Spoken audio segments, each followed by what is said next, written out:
정부가 오피스텔과 상가, 호텔까지 활용해 전세형 공공임대 11만 4천 호를 공급하기로 했습니다. 인기 없어 지금도 비어있는 방이 당장 공급 가능한 물량의 대부분입니다. 오늘 예정됐던 법무부의 윤석열 총장 감찰이 취소됐습니다. 법무부는 윤 총장 비협조로 불발된 것이라며 재압박을 예고했는데 윤 총장은 사면 조사를 받겠다고 했습니다. 공수처장 후보 추천 무산을 두고 여야 공방이 거셉니다. 민주당은 야당의 거부권이 담긴 공수처법을 개정하겠다고 했고 국민의힘은 부적격자를 추천해놓고 선택을 강요하고 있다고 반발했습니다. 서울시가 8월 광화문 집회가 코로나 증가의 이유라며 최근 민노총 집회와는 관련 없다고 발표해 논란입니다. 김해공항 확장 백지화 이후로 김해 신공항 검증에는 안전성 보완을 이유로 들었지만 회의엔 안전분과 검증위원 5명 중 1명만 참석했던 것으로 전해졌습니다.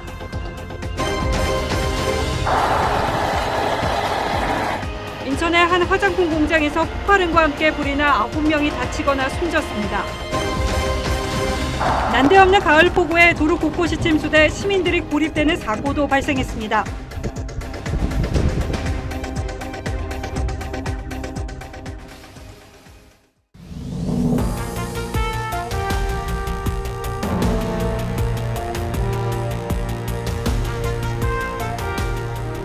안녕하십니까. 뉴스9의 신동욱입니다. 전셋값 상승세가 멈출 줄을 모르고 있습니다.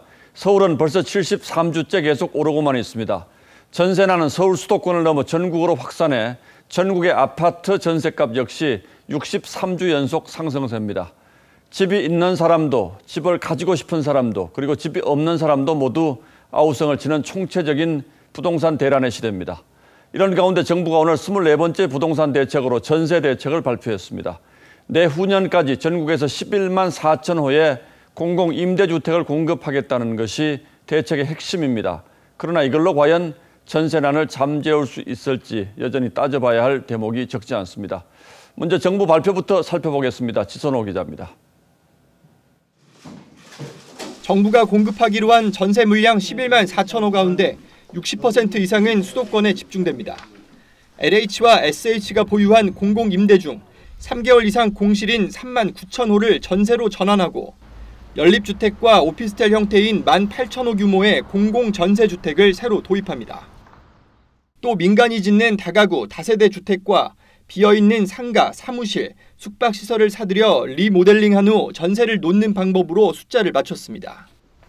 빠르면 다음 달부터 입주 공고를 내고 일단 소득자산 기준 없이 입주 신청을 받기로 했습니다. 당면한 전세장의 어려움 해소를 위하여 21년 내년도 상반기까지 초단기 공급 물량 확보에 총력을 기울이기로 하였습니다. 문재인 대통령이 지난달 언급한 중형 임대주택 공급 방안도 구체화됐습니다. 시세의 최대 90%까지만 임대료를 내고 30년간 살 수 있는데 2025년까지 6만 3천 호를 공급할 계획입니다. 정부는 최근 전세난에 대해서도 사과의 뜻을 밝혔습니다. 새로 전셋집 구하기에 어려움을 겪고 계시는 국민 여러분께 송구하다는 말씀을 드립니다. 다만 최근 전세난이 임대차법 등에 따른 전세 매물 감소보다는 저금리와 급증한 가구 수 때문이라는데 더 무게를 뒀습니다. TV조선 지선호입니다. 정부는 그야말로 끌어모을 수 있는 집은 다 끌어모아서 이번 전세 대책에 포함시켰습니다. 비어있는 공공주택은 물론 사무실, 호텔까지 주거용으로 개조해 공급하겠다고 합니다. 시간이 오래 걸리는 아파트 건설 대신 당장 급한 불부터 끄고 보겠다는 의지만큼은 평가할 만합니다만 문제는 역시 실효성일 겁니다. 이어서 김주영 기자가 보도합니다. SH공사가 660여 세대를 보유한 서울 강남의 한 아파트입니다. 시중 전세 호가 50% 가격으로 20년 장기 전세를 내놓았지만 소득 기준을 만족하면서 임대료를 낼 입주자가 없어 28가구가 공실입니다. 공실은 이미 많이 있어도 어떤 자격 요건이 되지 않으면 입주를 안 시켜주는 거예요. 소득, 자산, 가족수, 청약통장 납입 횟수. 정부는 3개월 이상 공실인 공공임대주택 3만 9천 호를 소득 자산 기준 없이 전세로 전환해 공급한다고 밝혔습니다. 자산 요건을 한시적으로 철폐를 하면 수요가 많을 것으로 생각을 합니다. 나머지 7만 5천 호는 다세대 주택이나 빌라와 상가 등 아파트가 아니거나 아예 주택이 아닌 곳을 이용한 공급입니다. 1, 2인 가족을 위한 주택 공급이라고 생각됩니다. 그러나 1, 2인 가족도 그런 그 원룸보다는 아파트 위주로 선호하기 때문에 인기를 끌지 못할 수도 있습니다. 논란이 됐던 호텔 개조 방식은 서울의 경우 100에서 150호에 그친다고 선을 그었습니다. 전체로 보게 되면 3%?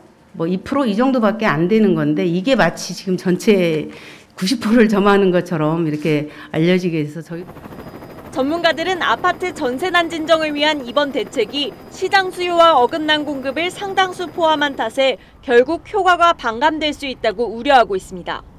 TV조선 김주영입니다. 예, 전문가들은 실효성에 의문을 제기하고 있습니다만 왜 그런 평가가 나오는지 좀 더 자세하게 살펴보도록 하죠. 부동산 담당 지선호 기자 나와 있습니다. 자, 지 기자 어서 오십시오. 자, 일단 11만 4천호라는 이 숫자만 두고 보면 정부도 뭐 고민을 많이 했구나 이렇게 느껴집니다만. 네, 오늘 전체적인 평가가 그렇습니다. 한마디로 얘기하면 정부가 전세 물량을 있는 대로 다 긁어 모았다. 예. 확보를 위해서 최대한 많이 노력을 했다. 이런 평가가 있고요. 말씀하신 대로 당초 시장에서는 한 10만 원 정도를 예상을 했는데 뚜껑을 열어보니까 이보다 14,000호 많은 11만 4천호를 공급하겠다라고 했습니다. 그렇다 보니까 이 물량만 놓고 봐서는 숨통을 틀 수도 있겠다. 이런 평가도 나옵니다. 예. 하지만 결국에는 이 비어있는 공공 임대 아파트를 전세용으로 돌려막고 이 전세 아파트를 찾아 헤매는 주택 난민에게 아파트가 아닌 다세대, 다가구 등을 제시하는 셈이라서 이 고육책에 그친다는 분석도 만만치 않습니다. 자, 그러니까 양은 적지 않은데 이게 과연 소비자들이 정말로 원하는 집인지 이건 좀 의문이 있다 이런 얘기 같은데 어쨌든 뭐 당장 전세난이 좀 진정될 수 있다고 보세요? 그 부분 좀 지켜봐야 될 것 같습니다. 왜냐하면 오늘 발표된 공급 물량 중에서 이 공실 공공 임대주택이 꽤 많은 비중을 차지를 하거든요. 바꿔 얘기하자면은 이미 시장에 나왔지만 외면받고 있는 그런 집들입니다. 정부는 입주 조건에 엄격한 소득 기준이 있고 월세다 보니까 공실이 좀 있는 것이다. 전세로 돌리면 수요가 있을 거다 이런 입장입니다. 하지만 이 전세를 찾을 때 이 가격만 보는 게 아니지 않습니까? 그렇죠. 예. 이 교통이나 편의시설, 학교 이런 문제도 있는 건데 이런 게 간과한 건 아닌지 싶고요. 이 민간이 짓는 주택을 공공이 미리 사들여서 완공이 되면 전세를 놓겠다는 계획도 있는데 물론 정부가 인센티브를 약속했지만 과연 민간에서 얼마나 참여할지도 좀 지켜봐야 합니다. 예, 조금 전에 김현미 장관이 얘기한 것처럼 저 역시도 이 호텔 전셋집 여기에 너무 지금 뭐 좀 인상에 많이 남아서 그러는데 소비자들이 이제 제일 선호하는 아파트는 없습니까, 그럼? 물론 있습니다. 하지만 좀 일부분에 그친다는 점이 이번 대책의 좀 아쉬운 점이 아니었나 싶습니다. 이 앞서 언급한 이 공공이 집을 사들여서 전세를 놓는 곳들은 연립이나 주거용 오피스텔이 대부분이고 논란이 컸던 이 호텔 전세를 포함해서 공실인 상가나 사무실 등을 리모델링한 후에 전세로 공급하는 방안도 제대로 된 가족이 사는 아파트가 아니라 1, 2인 가구용 공간에 그칠 가능성이 높습니다.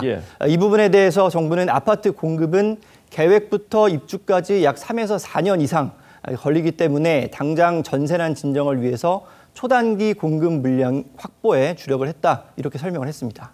자, 그러나 이 초단기 공급 물량 확보에 주력했다. 하지만 전체적으로 보면 시간이 꽤 걸리는 거죠, 이게 전부 다 공급하려면. 네, 그렇습니다. 앞으로 2년에 걸쳐서 이번 대책이 효과를 발휘할 것이다 이렇게 얘기를 했는데 당장 발등에 떨어진 불 아니겠습니까? 그래서 가장 바람직한 건 이런 물량이 초반에 다 나와야 하는데 살펴보면 이 공실 임대주택을 활용하는 방안을 제외하고는 대부분 공급 물량이 이 뒤로 갈수록 시간이 갈수록 더 많아지는 구조입니다. 그래서 이것도 좀 지켜봐야 할 것 같고요.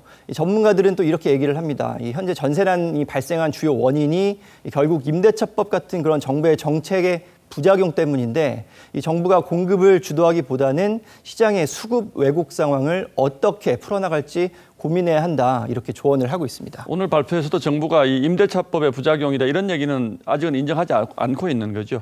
그러니까 어느 정도 언급은 했지만 주요 원인으로 내세우지는 않았다라고 보면 되겠습니다. 예, 그 문제를 인정하지 않으면 이 문제가 해결 안 될 것이다 이제 이렇게 보는 분들 많은 것 같은데 이건 좀 앞으로 좀 지켜봐야 되겠죠. 네. 예, 지선호 기자 잘 들었습니다.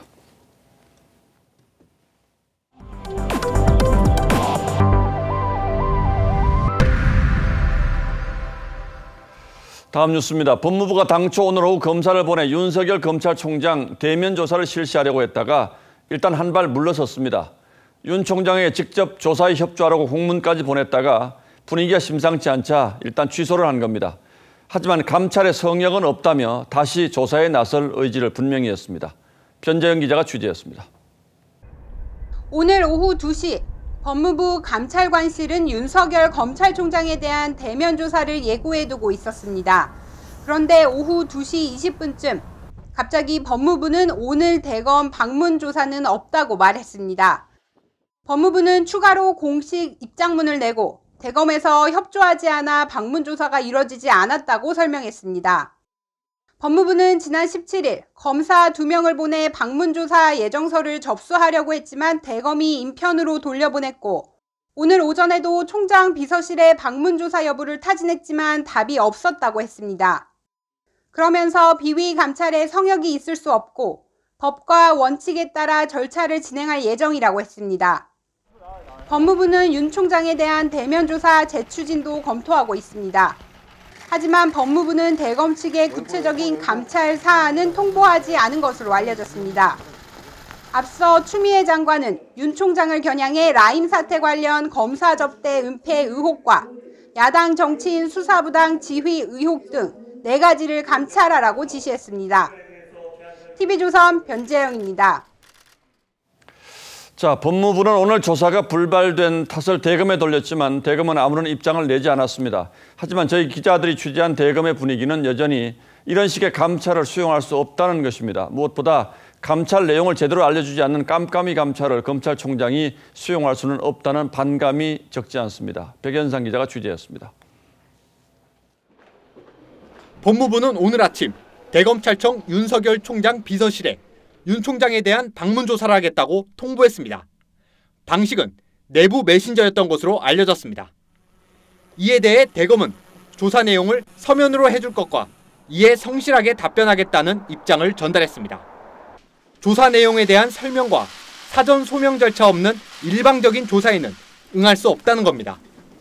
하지만 법무부는 공식 입장을 통해 대검이 조사에 불응했다고 책임을 윤 총장 측에 돌렸습니다. 법무부가 총장 대면 조사 방침을 고수하자 검찰 내부의 반발도 거세지고 있습니다. 감찰 업무를 담당하는 대검 기획조정부의 평검사들은 어제 절차적 정당성이 확보되지 않은 윤 총장 직접 조사엔 협조하기 힘들다는 내용의 공문을 법무부에 보냈습니다. 특히 검찰 일선에서도 무리한 감찰이라고 반발하고 있습니다. 법조계 관계자는 평검사 감찰도 기본적인 조사가 완료되고 해임 수준의 일이 발견돼야 대면 조사가 가능하다고 지적했습니다. 방문 조사 일정 조율이 불발될 경우 추미애 장관이 윤 총장에 대한 징계 카드를 꺼내들 가능성도 거론됩니다. 이럴 경우 대검 측이 행정소송 등으로 맞서는 초유의 상황도 배제할 수 없습니다. TV조선 백연상입니다. 자, 어제만 해도 분위기는 대면 조사를 강행할 것 같은 분위기였는데 오늘 왜 갑자기 법무부가 살짝 뒤로 물러섰는지, 정말 대검의 반발 때문인지, 혹시 다른 배경은 없는지, 그렇다면 앞으로는 어떻게 되는 건지 검찰을 취재하는 한송훈 기자에게 좀 물어보겠습니다. 자, 한 기자, 정말 대검의 반발 때문일까요? 아니면 무슨 다른 명분 쌓기 위해서일까요? 네, 법조계에서는 명분 쌓기 쪽이라는 해석이 많습니다. 예. 이 법무부 입장문을 보면요, 윤 총장이 사실상 감찰을 불응했다고 책임을 윤 총장에게 넘겼습니다. 예. 특히 마지막 문장에는 향후에도 법과 원칙에 따라 절차를 진행할 예정이라고도 했습니다. 그러니까 오늘은 일단 조사를 하지 않았지만 앞으로 절차대로 진행하겠다, 이제 이런 뜻이죠, 이 얘기는. 네, 그렇습니다. 자, 어쨌든 뭐 법과 원칙에 따라 하겠다, 이 얘기는 앞으로 조사하겠다는 뜻인데, 검찰총장도 사실 조사받을 일 있으면 받아야 되는 거잖아요. 근데 왜 대검은 반발하는 겁니까? 네, 쉽게 말하면 그 감찰을 하려면 근거를 대라는 겁니다. 예. 그 대검은 법무부에 그 감찰 근거를 밝히라고 공문을 보내기도 했었는데요. 하지만 법무부는 비위 사실을 제3자에게 공개하는 것은 공무상 비밀 누설이라고 하지 못했다고 맞서고 있습니다. 결국 윤 총장에게 직접 하겠다는 건데 대검은 그런 전례는 없다며 반발하고 있습니다. 이 말을 보면 윤 총장에게 비위 사실이 있다라고 법무부는 일단 생각을 하고 있는 걸로 봐야 되겠군요. 네, 그렇습니다. 자, 그런데 만약 대검이 이렇게 계속 직접 대면 조사에 불응을 하면 추미애 장관이 앞으로 뭘 어떻게 할 수 있습니까? 네, 추미애 장관은 공식적으로도 수차례 윤 총장의 거취를 압박해 왔습니다. 예. 그래서 법무부에 그 법과 원칙에 따라 절차를 진행하겠다. 그런 언급은 윤 총장에 대한 징계를 염두에 둔 것이라는 관측이 많습니다. 예. 특히 그 법무부 감찰 규정 제6조를 보면요. 그 감찰 거부 자체가 감찰 사안으로 간주된다는 규정이 있습니다. 그래서 이번 대면 조사 무산을 5번째 감찰 대상으로 지정할 가능성도 있는 겁니다. 그러니까 저는 이 법과 원칙에 따라 하겠다는 것을 조사를 다시 시도하겠다 이렇게 해석을 했는데 그것이 아니고 조사를 거부한 것을 문제 삼아서 뭔가 다른 징계라든지 뭐 이런 것들을 할 수 있다 이렇게 봐야 되는 겁니까? 네, 그렇습니다. 그렇군요. 네. 자, 그런데 감찰 자체가 징계 사유가 될 수가 있습니까, 이게? 네, 그 감찰 사안 자체가 곧바로 징계 사유로 이어지지는 않습니다. 그 법무부 장관은 법무부 검사징계위원회에 검찰총장에 대한 징계 청구를 할 수 있는데요. 예. 하지만 이때 그 검사징계법 8조의 해석이 문제입니다. 일각에서는 징계가 확정되지 않더라도 장관이 징계 혐의자에게 직무정지까지도 명령할 수 있다고 보고 있는데 이 부분이 논란입니다. 자, 그런데 검찰총장이 징계를 받거나 직무정지를 당하거나 이러면 검찰총장직을 유지할 수가 있습니까? 어떻게 보고 있습니까? 네, 사실상 그 징계가 현실화될 경우에는 윤 총장도 행정소송이 불가피할 것이라는 그런 전망이 많습니다. 예. 대검에서는 현재 법무부의 감찰 자체도 불법이라고 보는 의견이 많은데요. 그런 불법 감찰에 이은 불법 징계라고 맞설 가능성이 높은 겁니다. 또 법무부와 대검의 초유의 법적 다툼이 불가피하게 됩니다. 자, 이렇게 지금 상황이 엄중한데 하나 눈길을 끄는 건 추미애 장관이 본인 집무실인가요? 거기 앞에 꽃 바구니가 쭉 놓여 있는 사진을 공개하고 그 꽃을 바라보는 이런 사진을 공개한 거 이건 또 어떻게 봐야 합니까? 네, 그것은 그 추미애 장관의 보좌진이 관리하는 그 SNS에 올라온 그 꽃바구니 사진 때문인데요. 예. 그 지금 보시는 것처럼 사진 4장과 함께 그 법무부에 절대 지지 않는 꽃길을 아시나요라는 글이 올라왔습니다. 예. 그 대검찰청 앞에 얼마 전에 그 대검찰청 앞에 윤석열 검찰총장을 응원하는 화 한 300여 개가 늘어섰다가 철거됐는데 그 묘한 경쟁심 아니냐는 그런 해석이 있습니다. 예, 물론 뭐 보좌진이 공개했다고는 합니다만 뭐 단언하기는 어렵습니다만 어쨌든 추미애 장관이 공개해라 이렇게 허락을 했으니까 공개를 했겠죠? 네, 그렇습니다. 예, 참 엄중한 상황입니다. 예, 한송원 기자 잘 들었습니다. 예. 공수처장 후보 추천위원회가 2명의 후보를 압축하지 못하고 어제 활동을 종료하자 민주당이 곧바로 법 개정 절차에 돌입했습니다. 야당 측 추천위원 2명이 반대하면 공수처장을 뽑을 수 없도록 한 소위 야당 비토권을 무력화시키겠다는 거죠. 국민의힘이 강하게 반발하고 있습니다만 민주당이 하겠다면 현실적으로 막을 방법은 없습니다. 윤수영 기자가 보도합니다. 후보자를 추가로 추천하자는 야당 측 제안에도 공수처장 후보 추천위원회가 활동 종료를 선언하자 민주당은 공수처법 개정을 공언했습니다. 다음 주 25일 열리는 법사위에서 공수처법 개정을 추진할 것임을 분명하게 밝힙니다.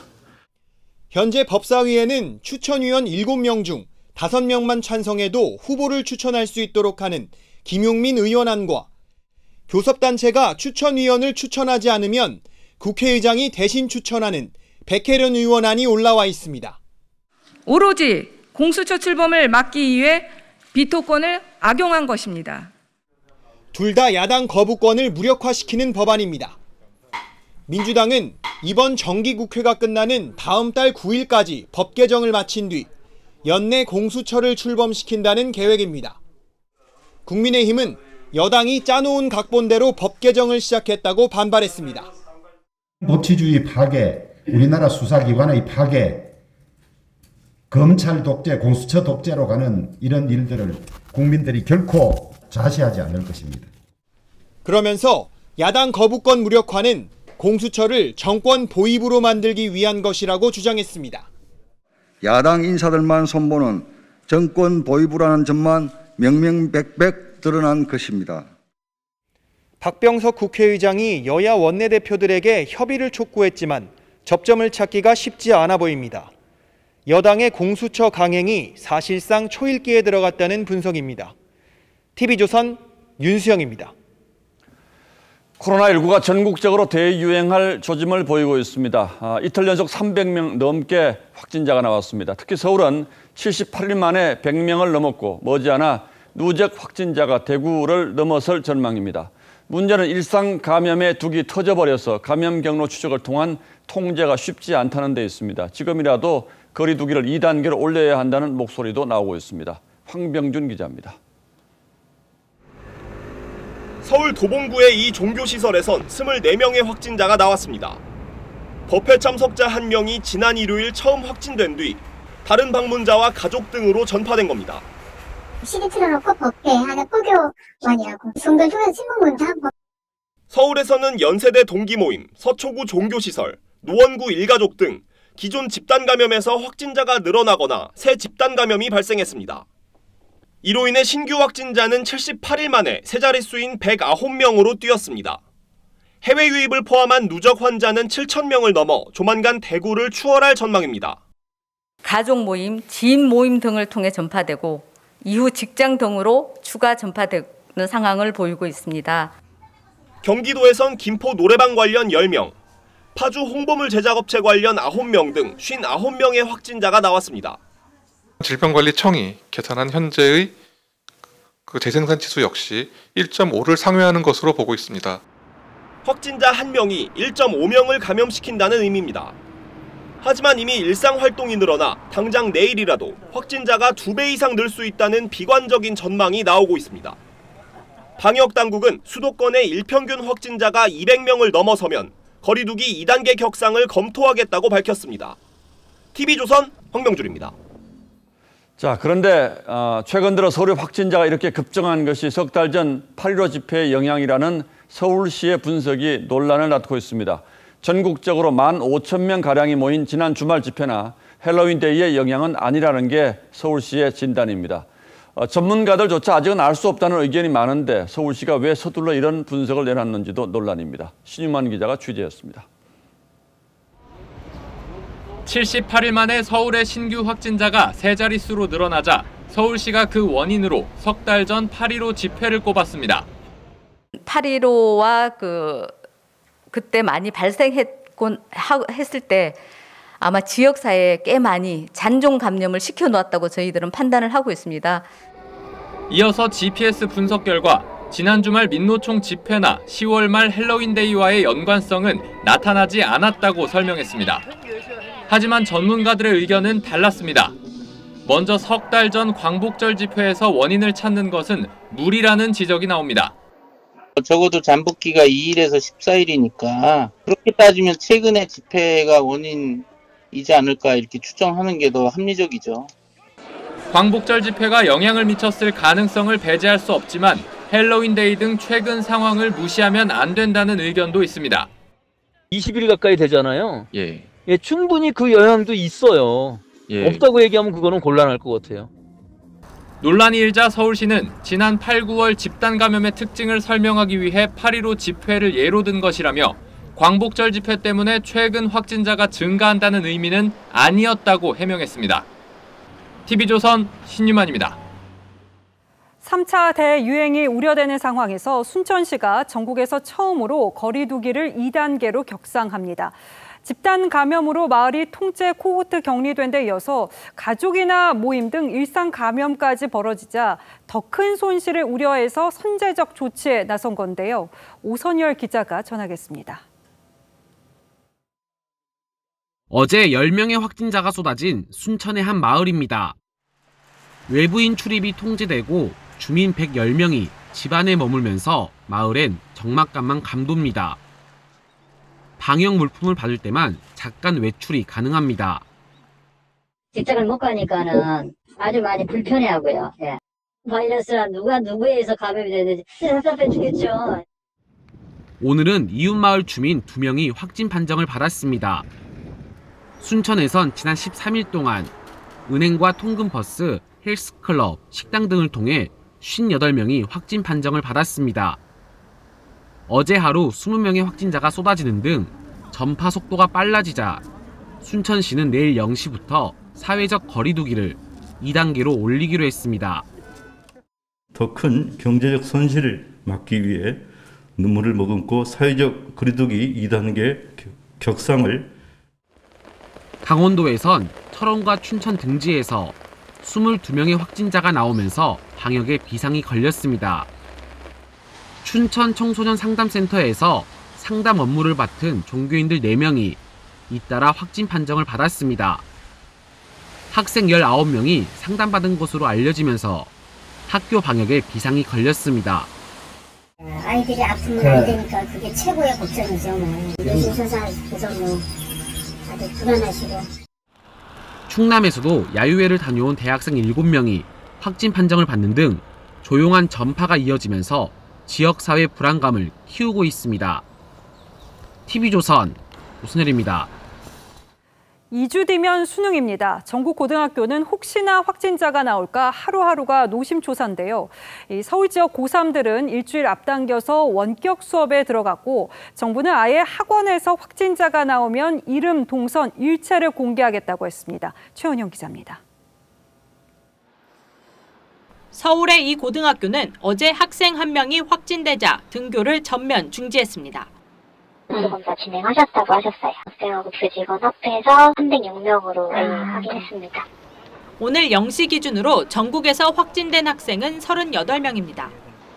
어제 15명보다 2배 이상 늘었습니다. 이로 인해 전국 11개 시도 130개 학교에서 등교가 중단됐습니다. 서울시 교육청은 교육부 방침보다 일주일 앞당겨 고3 수험생들의 수업을 원격으로 전환하라고 일성고등학교에 권고했습니다. 일단 밖에 잘 안 돌아다니려고 해요. 공부도 집에서 좀 하려고 집에서 먹거나 밖에선 잘 안 먹고. 대형 입시학원들은 수능 일주일 전부터 원격 수업으로 전환하거나 아예 휴강하는 방안도 고심하고 있습니다. 마지막 일주일 정도 원격 수업을 조금 기획하게 돼 있고 저번에 했던 원격 수업 장비를 또 다시 다 재정비해놓고 있어요. 수능 특별 방역에 돌입한 교육당국은 오늘부터 학원에서 확진자가 나오면 이름과 동선을 공개합니다. 또 학생들이 자주 드나드는 학원과 스터디 카페, PC방, 노래방 등의 방역도 점검합니다. TV조선 최현영입니다.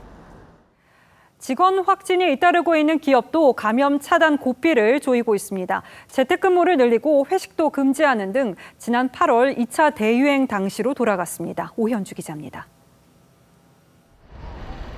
SK본사에 입주한 계열사 직원 2명이 코로나19에 감염된 데 이어 삼성전자 수원사업장과 LG전자 서초 R&D 캠퍼스에서도 소속 직원의 확진 판정이 이어졌습니다.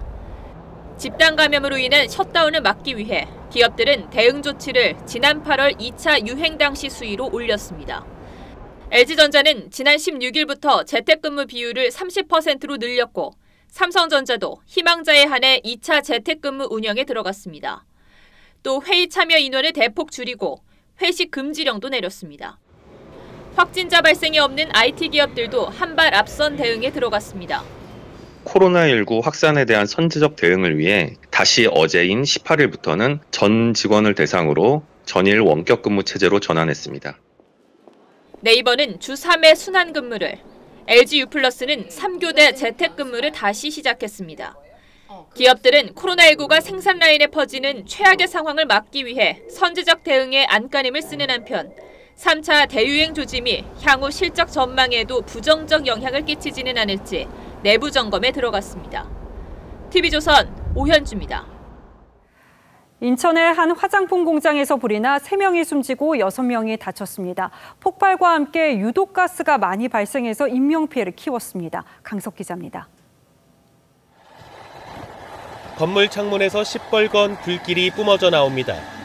새카만 연기가 하늘 높이 치솟습니다. 큰 폭발음과 함께 연기가 순식간에 공장 안으로 퍼졌습니다. 주변 회사 직원들이 구조에 나섰지만 유독가스에 가로막혔습니다. 소화전 열고 물을 뿌리는데 앞에가 보이질 않았어요. 아무것도 안 보여요. 숨을 못 쉴 정도로 심했었어요. 나 플라스틱 녹는 그런 냄새가 많이 났어요. 인천 남동공단의 한 화장품 공장에서 불이 난 건 오늘 오후 4시쯤. 사고 충격으로 건물 2층 외벽 일부가 떨어져 나갔습니다. 소방당국이 2시간 30분 만에 불길을 잡았지만 근로자 A씨 등 3명은 수색 과정에서 숨진 채 발견됐고 진화 작업을 벌이던 소방대원 등 6명이 다쳤습니다. 시커먼 노면과 함께 화염이 계속 발생하고 2층에 붕괴가 돼서 진입이 어려웠었습니다. 남자분들이 여자분 먼저 대피시키고 소방당국은 건물 2층에서 작업자들이 은도금 작업을 하다 폭발이 난 것으로 보고 화재 원인을 조사하고 있습니다. TV조선 강석입니다. 어제 오늘 사이에 사계절을 느꼈다고 해도 크게 어색하지 않을 만큼 날씨가 변덕스러웠습니다. 어제는 포근했다가 오늘은 또 가을 폭우까지 쏟아졌는데 밤부터는 기온이 뚝 떨어져서 초겨울 날씨를 보이겠습니다. 청계천 연결합니다. 자, 노도일 기자, 저녁에 바람이 꽤 거세던데 지금 기온은 어떻습니까? 네, 전국적으로 내린 가을 폭우가 그치면서 지금 기온이 크게 떨어졌습니다. 지금 이곳 청계천도 오가는 사람을 보기 드문데요. 현재 이곳 기온은 8도 수준으로 오늘 낮 최고 기온인 18.5도보다 10도 이상 떨어졌습니다. 내일은 기온이 더 크게 떨어질 것으로 보입니다. 내일 아침 서울 최저 기온은 오늘보다 16도 이상 낮은 2도 수준까지 떨어질 것으로 예보됐습니다. 연천군을 비롯한 경기 북동부와 철원군 등 강원 영서 지역엔 아침 기온이 영하로 떨어지는 곳도 있겠습니다. 이들 지역엔 오늘 내린 빗물이 얼어붙어 일부 빙판 구간도 예상되니 출근길 조심하셔야겠습니다. 북서쪽에서 찬 공기가 계속 유입되면서 본격적인 겨울 추위도 시작됩니다. 기상청은 지표면 열이 급속도로 빠져나가면서 모레는 기온이 더 크게 떨어질 수 있다며 건강 관리를 당부했습니다. 내일 미세먼지 농도는 전 지역에서 좋음에서 보통 수준을 보일 것으로 예상됩니다. 지금까지 청계천에서 TV조선 노도일입니다. 네, 이렇게 가을 폭우가 추위를 몰고 왔고 또 11월 기준으로 113년 만에 가장 많은 비를 뿌렸습니다. 서울 도심 곳곳이 침수되는가 하면은 하천에서는 시민들이 고립되기도 했습니다. 권영석 기자입니다. 타이어 일부가 물에 잠긴 채 차량들이 물살을 가르며 지나갑니다. 장마철 물폭탄을 방불케 하는 가을 폭우에 서울 여의도 도로가 물에 잠긴 겁니다. 서울 강남 도심에선 낙엽에 배수구가 막혀 침수 피해를 입은 곳도 있었습니다. 가다가 막 물이 이만큼씩 있었어. 안 빠지고 무릎까지 거지고 있었지. 완전히 물이 닫아있고 어마어마했었어. 서울 기준 1일 강수량은 86.2mm로 역대 11월 기준 113년 만에 가장 많은 비를 기록했습니다. 오전까지 쏟아진 비로 일부 하천은 이처럼 시민들의 출입을 통제했습니다. 세찬 황토물 사이로 흰색 SUV 차량 위에 서 있는 사람들이 보입니다. 갑자기 불어난 물에 아들을 태우고 등굣길에 나섰던 한 남성의 차량이 급류에 휩쓸리면서 부자가 함께 차 위로 피신한 겁니다. 교량을 건너다가 물에 휩쓸리신 것 같아요. 차가 떠내려가서 차량 지붕에 올라가 있는 걸 우리가 구조보트로 구조한 거죠. 부산에선 초속 20m가 넘는 강풍에 곳곳에서 시설물 피해가 났습니다. 부산 연제구의 한 터널에선 아크릴 패널이 바람에 날려 보행자 통로에 떨어졌습니다. 강풍에 건물 지붕이 날아가 차량을 덮치는 사고도 났지만 다행히 인명피해는 없었습니다. TV조선 권영석입니다. 지난 여름 수해를 겪은 휴전선 접경지 철원 주민은 이 마을 곳곳에서 발견되는 유실 지뢰 공포에 석 달째 불안에 떨고 있습니다. 그런데 이게 마냥 철원의 일만도 아닙니다. 유실 지뢰가 강을 따라서 수도권까지 흘러들었을 가능성도 배제할 수 없기 때문인데요. 차순우 기자가 현장 추적했습니다. 저 멀리 논두렁에 군인들이 모여 있습니다. 폭우로 떠내려온 지뢰 제거 작업에 투입된 겁니다. 민간인 통제선 북쪽 이길리는 8월 폭우로 마을 대부분이 물에 잠겼습니다. 처음에는 저까지 올라갔지. 그런데 이때 주변 군사 지역에 있던 지뢰가 토사와 함께 떠내려왔습니다. 인근 정연리 하천 곳곳에 하얀 푯말이 보이는데 지뢰가 발견된 곳입니다. 반경 10m 내에만 4개가 꽂혀 있습니다. 이런 게 지뢰를 발견했다는 거예요, 저게. 어떤 여기 짝대기요? 아, 저렇게 하얀색. 민가가 있는 제방 주변은 물론 마을 안에서도 발견됐습니다. 니가 확 쌓였더라고요. 근데 그 위에 지뢰가 하나 있었죠. 주민들에 따르면 이길리와 정연리 두 곳에서 발견된 지뢰가 150여 개가 넘습니다. 기르는 공병대 그 여단장하고 얘기했을 때는 그쪽에서 157발을 발견을 했고, 최근 인근 야산에서는 대전차 지뢰도 나왔다는데 대복숭아 뒤질라고. 근데 이게 있었던 거예요? 응, 그게 있더라. 야. 군은 수해 직후부터 지뢰 제거 작업에 나서 침수 피해 지역 대부분에 대해 수색을 마쳤다고 밝혔습니다. 그 지역은 99%가 완료가 됐고, 수해 지역에서 발견된 지뢰는 대부분 M14 발목 지뢰로 재질이 플라스틱이어서 물에 뜰 정도로 가볍습니다. 야, 그냥 뜨네. 이 때문에 유실지뢰 상당수가 한탄강 본류는 물론 임진강과 한강까지 흘러들어갔을 가능성을 배제할 수 없습니다. 지금 보시는 것처럼 지뢰가 발견된 물길을 따라서 한번 이동을 해보면 이처럼 한탄강 본류와 바로 연결되는 걸 보실 수 있습니다. 실제로 2달 전 고양시 행주산성 한강변에서 M14 지뢰가 잇따라 발견됐습니다. 물에도 1녀이고 2녀이고 떠다닙니다. 한강변에 와서 가라앉아가지고 우리 시민의 안전을 위협할 수도 있고. 수해 때마다 지뢰 유실 사고가 반복되다시피 하지만 사실상 예방 대책은 없는 상태. 예방 대책은 없는 겁니다. 저희 우리 마음대로 못해요. 국민의 승인을 받아야 돼요. 그것도. 휴전선 인근 지역 매설된 지뢰는 70만 발 이상으로 추정되고 소리만 들었지 그 다음엔 깨어보니까 병원이야. 주민들은 아직도 큰 비만 내리면 가슴을 쓸어내립니다.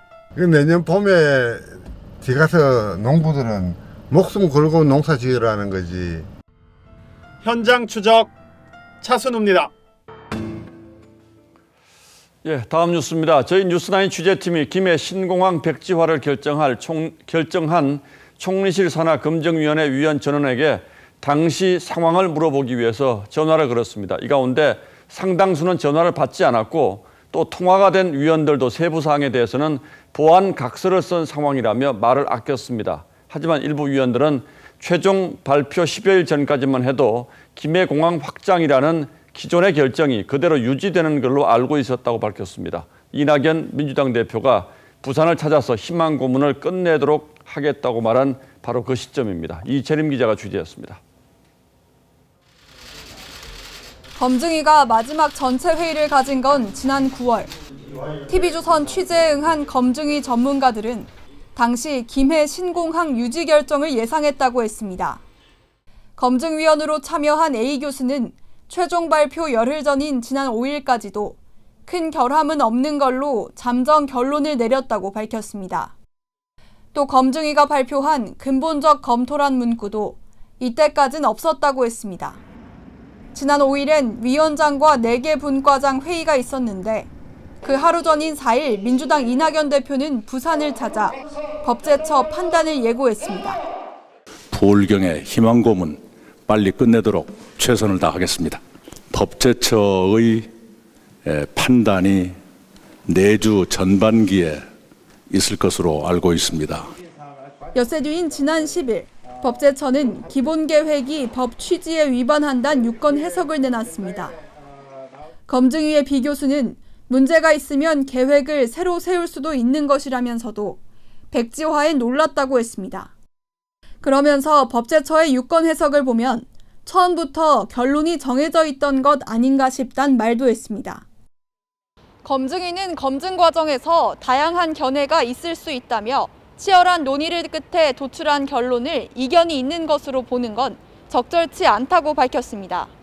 TV조선 이채림입니다. 검증위의 최종 보고서 의결 과정도 논란입니다. 검증위는 안전상의 문제를 중요하게 지적하며 김해 신공항 재검토 결정을 내렸는데 최종 보고서 채택 회의에 안전분과위원 5명 가운데 4명이 불참한 것으로 전해졌습니다. 당시 회의엔 전체 21명의 위원 가운데 8명이 불참했습니다. 상당한 논란과 진통이 있었다는 반증으로 봐야 할 것 같습니다. 홍현주 기자가 취재했습니다.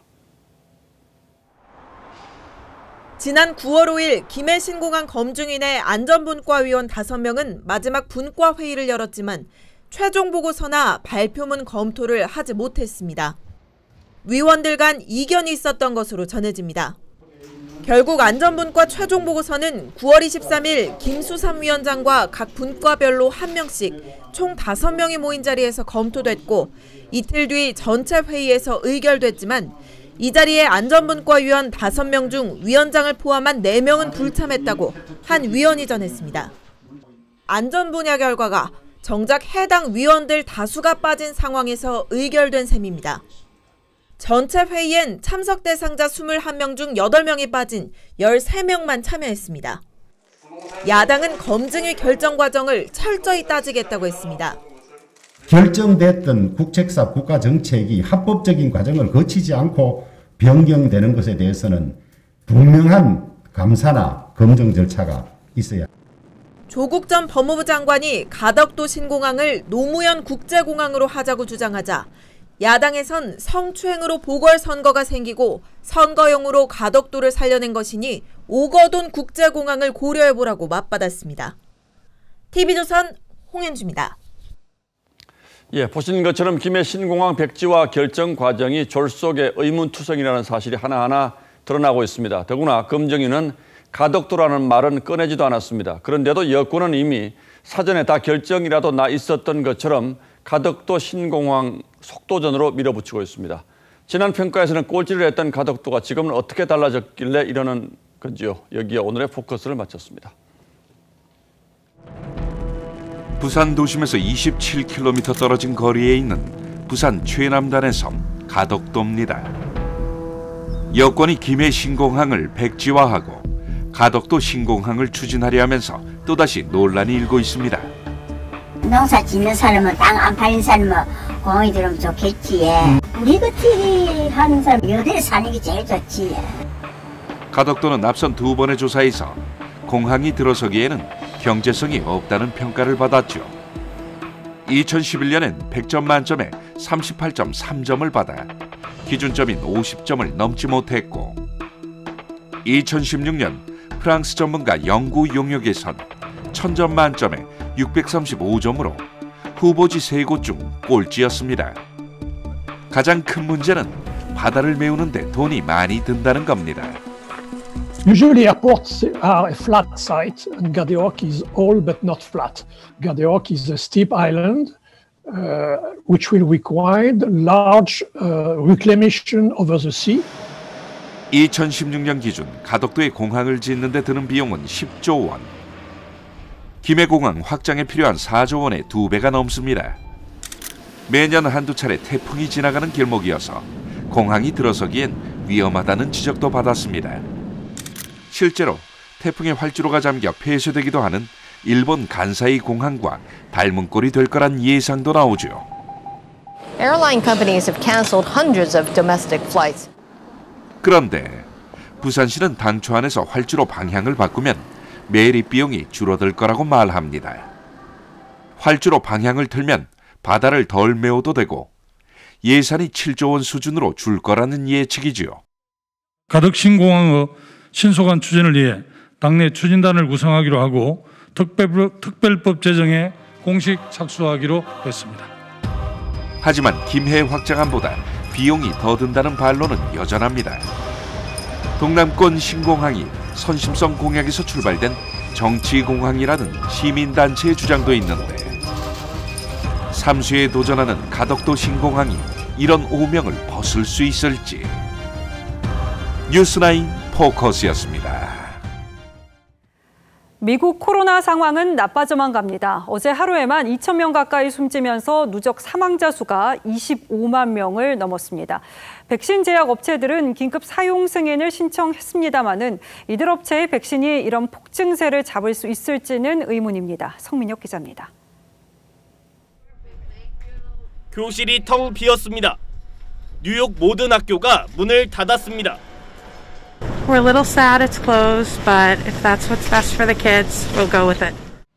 어제 미국에서만 1,707명이 숨졌습니다. 1분에 1명 이상씩 희생됐습니다. 누적 사망자만 25만 명. 미국 연평균 교통사고 사망자의 10배, 독감 사망자의 5배에 이릅니다. 모든 주지사들은 다가오는 추수감사절에 집에 머물러야 한다고 경고했습니다. You will see a tremendous spike after Thanksgiving. Because Thanksgiving is a holiday and people come together. 지금으로선 백신이 유일한 희망입니다. 화이자와 바이오엔테크는 내일 FDA에 긴급 사용 승인을 신청합니다. I am confident that if everything goes well and if we have a well-organized vaccine supply, that we could have a normal winter 2021. 보건당국은 연말쯤엔 접종이 가능할 걸로 내다보고 있습니다. By the end of December, we expect to have about 40 million doses of these two vaccines available for distribution, pending FDA authorization. Enough to vaccinate about 20 million of our most vulnerable Americans. 하지만 트럼프 대통령이 정권 이양에 협조하지 않고 있어 바이든 취임 후 백신 배포 등의 행정 업무가 지연될 수 있다는 우려가 나옵니다. TV조선 성민혁입니다. 일본도 매일매일이 최다 기록입니다. 신규 확진자가 500명 넘게 나온 도쿄는 경계 수준을 최고 단계로 높였습니다. 그런데도 스가 총리는 마스크를 쓰고 회식을 하자 이런 제안을 했습니다. 송지욱 기자입니다. 도쿄의 신규 확진자는 534명입니다. 어제 493명에 이어 이틀 연속 최다입니다. 10% 또 늘어난 수치로 매일매일이 기록입니다. 도쿄는 경계 수준을 최고 단계로 올렸습니다. 어제 일본 전체의 신규 확진자는 2,201명이었는데 이 역시 더 늘어날 걸로 보입니다. 일본 내 자치단체들의 관광산업을 되살리고 자영업자들을 돕자며 여행을 가자, 먹으러 가자는 캠페인을 폈지만 오히려 독이 됐습니다. 이달 초 도쿄올림픽 개최를 염두에 둔 야구장 실험의 부작용도 3차 유행을 거들었다는 지적입니다. 스가 총리는 그런데도 여행과 회식 장려책을 그대로 유지했습니다. 마스크를 쓰고 조용히 회식하라고 제안했습니다.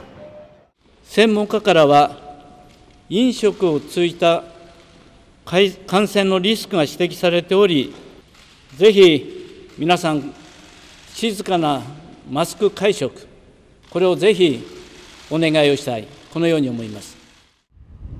일본 내에서는 이러다 내년 도쿄올림픽이 취소될 수 있다는 전망도 나왔습니다. 주간 아사히는 바흐 IOC 위원장과 스가 총리가 만나 개최 방침을 강조했지만 거짓 제스처일 수 있다며 IOC는 취소하는 것도 하나의 카드로 던져놓은 상태라고 보도했습니다. TV조선 송지욱입니다. 해외에 반출된 우리 문화재가 환수됐다는 소식도 종종 전해드립니다만 도쿄 국립박물관에 1,100여 점이 있을 정도로 특히 많이 유출되어 있는 나라가 일본이죠.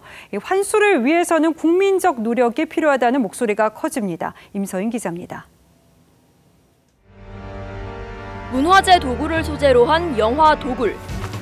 100만 관객을 넘어서며 박스오피스 1위에 올랐는데 해외 반출 문화재에 대한 관심을 다시 불러일으키고 있습니다. 저 문화재들을 찾아올 방법은 없는 겁니까? 우리 문화재를 가장 많이 가져간 나라는 일본.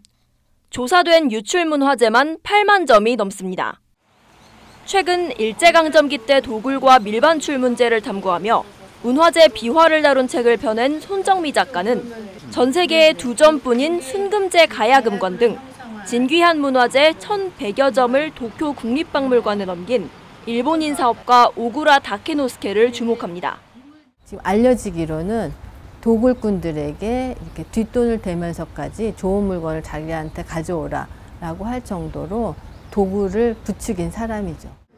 일본 고관이 불법으로 반출했던 경천사 10층 석탑은 우여곡절 끝에 돌아왔지만 심하게 훼손됐습니다.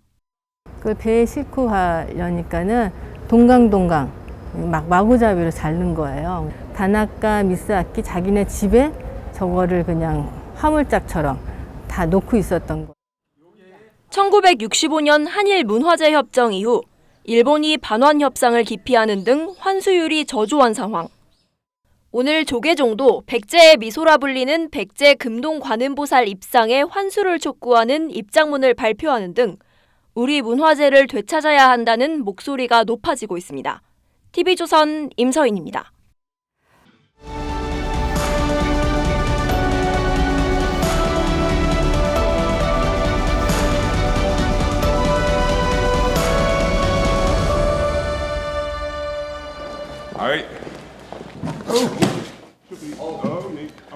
리터 네덜란드 총리가 청사 검색대를 지나다 바닥에 그만 커피를 쏟습니다. 그냥 두라는 만류에도 청소원의 대걸레를 빌려와서 직접 닦고 손걸레로 마무리까지 했습니다. 지켜보던 청소원들이 박수치고 환호합니다. 그는 자전거로 출퇴근하는 총리로도 유명하죠. 뉴질랜드를 방문한 미국 토크쇼 진행자를 공항에서 데려오는 이 사람은 바로 아던 총리입니다.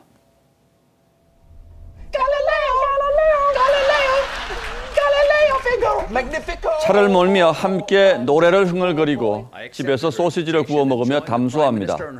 아던 총리는 브런치 카페에 갔다가 코로나 방역 지침에 따른 수용 인원 제한에 걸리자 줄을 서서 자리가 나기를 기다리기도 했습니다. 독일 메르켈 총리가 노점에서 감자튀김을 맛있게도 먹죠. EU 정상회의에서 끼니를 걸으며 마라톤 협상을 하다 잠시 빠져나와 이렇게 허기를 때우는 겁니다. 메르켈은 28년째 퇴근길 동네 슈퍼마켓에 들러 혼자 카트를 밀며 장을 봅니다.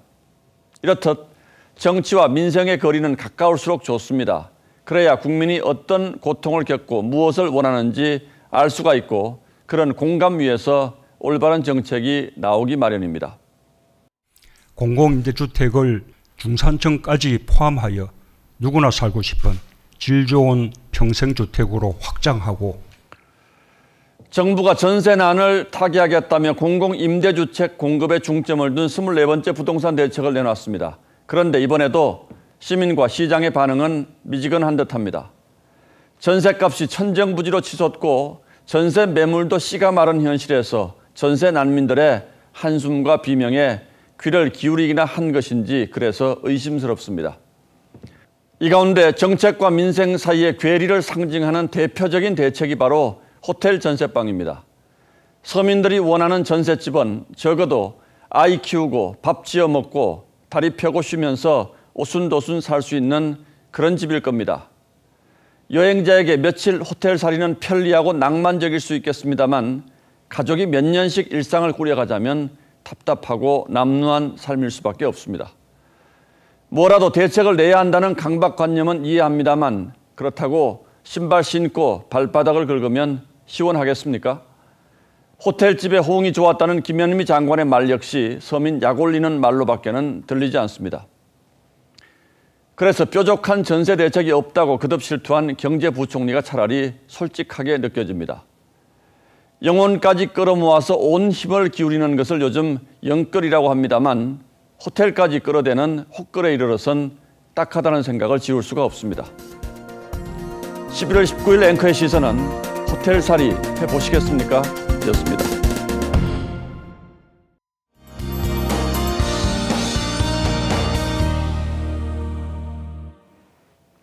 역대 최대의 가을 폭우가 지나고 내일부터는 본격적인 추위 대비에 들어가셔야겠습니다. 내일 서울의 아침 기온이 2도까지 떨어지면서 오늘보다 15도 이상 낮아지겠고요. 한낮에도 기온이 크게 오르지 않고 6도에 머물겠습니다. 지역별 기온 살펴보시면 내일 청주가 5도, 대구는 8도에서 출발하겠습니다. 일부 지역은 오늘 내린 비가 얼어 도로가 미끄러울 수 있겠고요. 한낮 기온은 대전과 안동이 9도, 부산은 15도를 보이겠습니다. 한편 서쪽 지역은 황사의 영향을 받기 시작했는데요. 그래도 오래 머물지는 않겠습니다. 내일 오전 중으로 해소되겠고 낮부터는 차츰 맑아지겠습니다. 일요일에는 또 한 번 비 소식이 있고요. 다음 주 초에는 영하권의 추위가 찾아오겠습니다. 날씨였습니다. 11월 19일 목요일 뉴스9는 여기서 모두 마치겠습니다. 시청해주신 여러분 고맙습니다.